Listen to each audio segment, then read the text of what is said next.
Ibu Buhania, kembali lagi di Tebar Treasury Banua Review. Tebar semangat, tebar optimisme.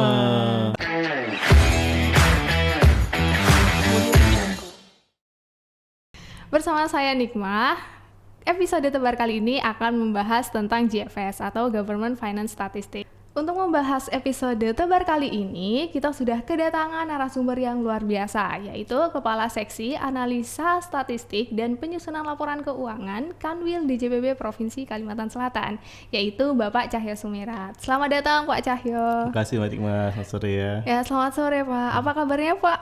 Alhamdulillah baik. Alhamdulillah. Berarti sudah siap ya Pak untuk membahas GFS di Tebar kali ini? Siap dong. Luar biasa. Oke, langsung saja Pak. Mungkin sebagian Sobat Tebar juga sudah pernah mendengar nih Pak kata-kata GFS atau Government Finance Statistics. Nah, untuk lebih detailnya nih Pak, definisi dari GFS itu seperti apa? Oh iya, oke. Gini Mbak Nikmah dan teman-teman semuanya ya. GFS itu kepanjangnya Government Finance Statistic. Itu kalau di Indonesia kan, dalam bahasa Indonesia itu artinya statistik keuangan pemerintah. Nah, di dalam GFS ini merupakan data-datanya pemerintah yang secara komprehensif.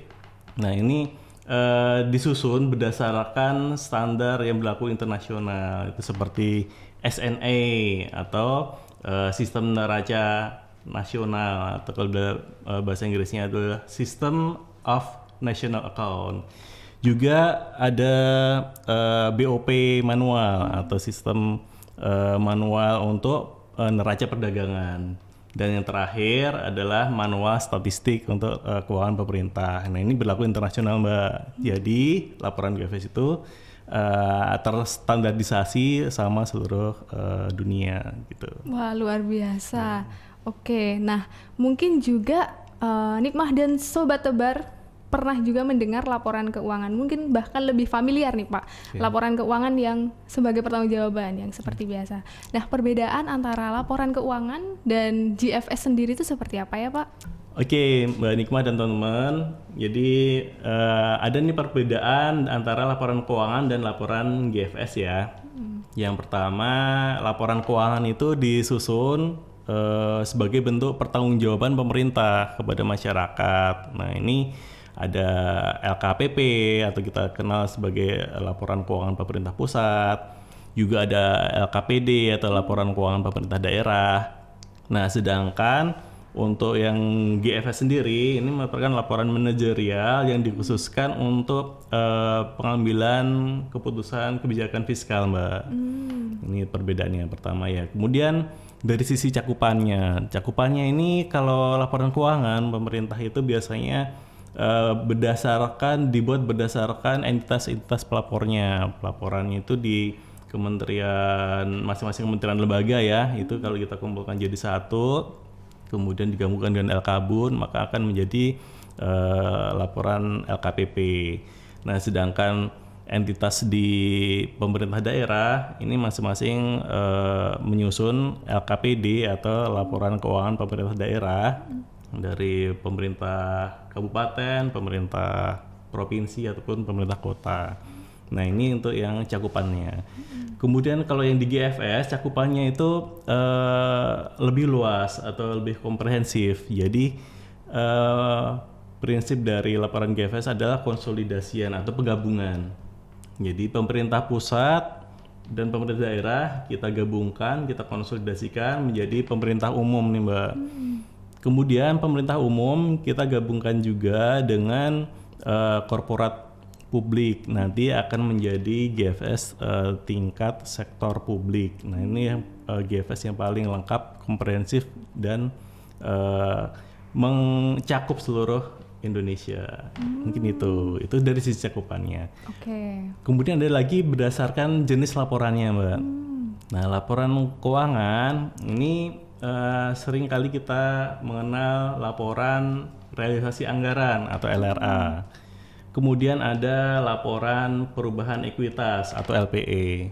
Kemudian ada neraca dan laporan operasional. Nah, sedangkan di GFS ada juga 4 laporan juga, Mbak. Yang pertama itu ada LO statistik atau laporan operasional statistik. Kemudian ada neraca statistik. kemudian ada laporan arus ekonomi lainnya, dan juga laporan sumber dan penggunaan kas. Nah, ini beberapa perbedaan ya tadi antara laporan keuangan dan laporan GFS. Yang utama, yang lebih mendasar lagi, kalau laporan keuangan itu karena bentuk pertanggungjawaban, maka diaudit dan diberikan opini oleh BPK. Nah, sedangkan kalau laporan GFS ini karena laporan manajerial, sehingga tidak dibuatkan opini oleh BPK. Mungkin itu perbedaannya, Mbak. Wah, berarti cukup banyak ya Pak Ya, perbedaannya betul. dari laporan keuangan yang sebagai pertanggungjawaban dan JFS sebagai laporan manajerial. Manajerial, Oke. betul. Tadi Pak Cahyo juga sudah menyebutkan beberapa laporan Ya. yang merupakan hasil dari JFS ya Ya, Pak. betul. Ada laporan operasional statistik, Ya. neraca statistik juga. Nah, selanjutnya laporan-laporan tersebut itu disusun dengan proses yang seperti apa ini Pak? Oke, jadi Mbak Nikmah, laporan GFS ini kita susun secara berjenjang nih Mbak, dari tingkat wilayah sampai dengan tingkat nasional. Kita mulai dari yang tingkat wilayah dulu ya. Oke Pak. Nah, kalau GFS tingkat wilayah itu disusun oleh Kanwil DJPB. Nah, termasuk salah satunya adalah Kanwil DJPB Provinsi Kalimantan Selatan. Nah, gimana cara nyusunnya?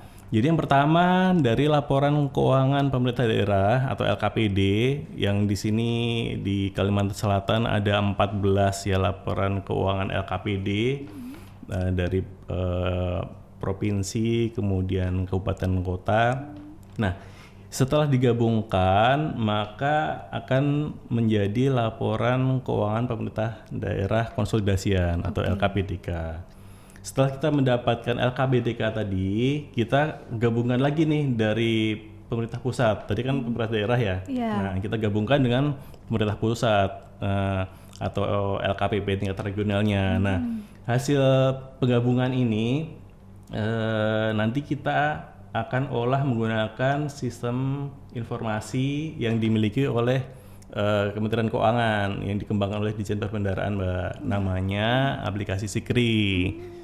Nah, penggabungan dari aplikasi Sikri ini nanti akan menghasilkan 2 laporan nih. Yang pertama laporan keuangan, yang kedua laporan statistik. Oke. Nah, kalau yang laporan keuangan ini namanya LKPK, laporan keuangan pemerintah konsolidasian. Sedangkan laporan statistiknya ini disebut dengan LSKP, laporan statistik keuangan pemerintah. Ini yang tingkat wilayah. Nah, ini yang kita sebut sebagai laporan GFS, Mbak.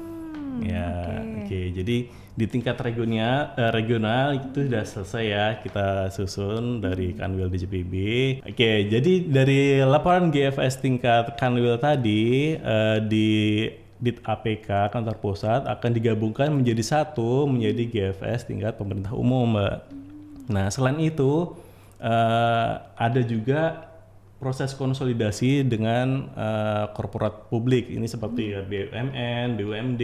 Nah, nanti hasil konsolidasinya akan menjadi GFS tingkat sektor publik. Itulah GFS yang paling utuh di Indonesia. Wah, Oke. luar biasa ya Pak. Ternyata dari Kanwil DJPB Provinsi Kalimantan Selatan membuat JFS, kemudian nanti di seluruh Indonesia dikonsolidasikan di Dit APK. APK, betul. Wah, luar biasa. Oke, nah selanjutnya nih Pak, tadi Kanwil DJPB Provinsi Kalimantan Selatan menyusun JFS. Nah, penyusunan JFS ini dilakukan tiap periode apa ya Pak? Oh iya. Laporan GFS oleh Kanwil itu disusun ada triwulan juga ada periode tahunan, Mbak. Oh. Ya, jadi yang triwulan 1, GFS triwulan 1 nanti kita akan selesaikan di bulan April. Kemudian untuk GFS yang tingkat wilayah untuk periode triwulan 2 akan kita selesaikan di bulan Juli. Kemudian untuk yang GFS periode triwulan 3 kita akan selesaikan di bulan Oktober. Dan yang terakhir triwulan 4 dalam ini kita namakan GFS tingkat preliminary ya. Nah, ini akan kita selesaikan di bulan Februari tahun selanjutnya.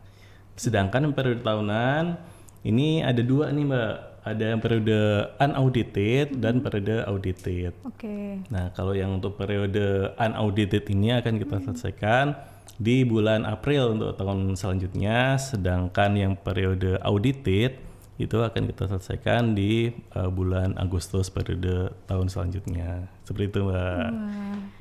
Oke, berarti kalau dijumlahkan dalam setahun ya Pak, Kanwil DJPB Provinsi Kalimantan Selatan menyusun 6 kali periode ya Pak? Iya, 6 kali betul. periode GFS. Oke. Nah, dari penyusunan GFS tersebut, manfaat apa nih Pak yang bisa didapat secara real? Oke.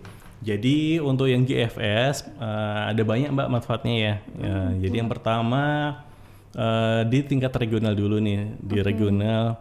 Selama ini kalau kita mau mencari laporan keuangan yang menggambarkan satu provinsi Kalsel, itu kita tidak punya karena masing-masing laporan keuangan milik entitas-entitas pelaporannya sendiri-sendiri. Ya. Nah, dengan adanya GFS tingkat wilayah, maka kita mengetahui ini gambaran ekonomi di Provinsi Kalimantan Selatan. Itu jadi kita dapat mengetahui gambaran ekonomi suatu regional atau provinsi. Juga di tingkat nasional juga sama, Mbak. Di tingkat nasional, gambaran dari seluruh ekonomi Indonesia tercermin dalam GFS ini. Jadi kalau kita mau mencari nih berapa sih asetnya pemerintah Republik Indonesia, itu kita bisa temui di GFS. Ya. Nah, contohnya ini nih kita buat nih GFS yang di audited, periode audited. Oke. Ya, ada dua nih yang untuk periode tahun 2021 kita selesaikan di tahun 2022, dan untuk yang audited tahun 2022 kita selesaikan di tahun ini. Wah, berarti ini baru ya Pak? Betul, tahun baru ini. Mbak. Nah, jadi di tingkat nasional kita GFS karena mempunyai standar internasional yang sama dengan negara lain, maka dapat dibandingkan juga kondisi ekonomi di negara kita, Indonesia, dengan negara lain. Nah, inilah namanya cross country studies. Nah, yang paling penting, manfaat paling penting adalah GFS ini merupakan laporan manajerial yang dapat mendukung ataupun mengevaluasi keputusan atas kebijakan fiskal yang diambil. Jadi itu manfaat yang paling besar dari GFS, mungkin itu, Mbak. Wah, mantap sekali ya, ternyata manfaatnya baik dari level regional untuk melihat ekonomi secara lebih utuh di Provinsi Kalimantan Selatan, untuk di nasional juga bisa diperbandingkan dengan negara lain. Wah, luar biasa. Baik, Sobat Tebar semua, telah kita dengarkan dan simak bersama tadi penjelasan tentang Government Finance Statistik dari Pak Cahyo Sumirat. Nah, terima kasih kepada Pak Cahyo yang sudah meluangkan waktunya. Sama-sama, Mbak Nikma. Ya, terima kasih Pak. Nah, semoga Sobat Tebar juga dapat mengambil manfaat nih dari episode Tebar tentang GFS kali ini. Amin. Nah, amin.